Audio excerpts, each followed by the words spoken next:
મહેસાણાના કડાગામ પાસે bus stand પર સ્થાનિકોનો કબજો। સિદ્ધેશ્વર માતા મંદિર નજીક બસ સ્ટેન્ડ પર સ્થાનિકોનો કબજો। બસ સ્ટેન્ડની અંદર અલગ અલગ સ્ટોલ શરૂ કરાયા। બસ સ્ટેન્ડમાં દબાણના કારણે મુસાફરો હેરાન પરેશાન। મુસાફરોને બસ સ્ટેન્ડના વાંકે તડકામાં શેકાવાનો વારો આવ્યો છે। પંચાયત મંદિર ટ્રસ્ટની વારંવારની નોટિસ છતાં દબાણકર્તાઓ જગ્યા ખાલી નથી કરતા।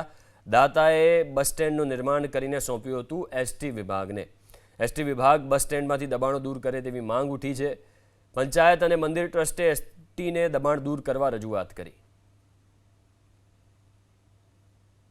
મહેસાણા જિલ્લાના વિસનગર તાલુકાના કડા ગામ ખાતે સિદ્ધેશ્વરી માતાજીનું મંદિર આવેલું છે। જે મંદિરની અંદર મોટી સંખ્યાની અંદર માતાજીના ભક્તો દર્શન કરવા માટે આવે છે। દ્રશ્યો પણ જોઈ શકો છો, ત્યાં મોટી સંખ્યાની અંદર દર્શન કરવા યાત્રિકો આવે છે। તેની સામે જ રોડ ઉપર, મુખ્ય રોડ ઉપર એક બસ સ્ટેન્ડ બનાવવામાં આવ્યું છે। આપ દ્રશ્યો જોઈ શકો છો।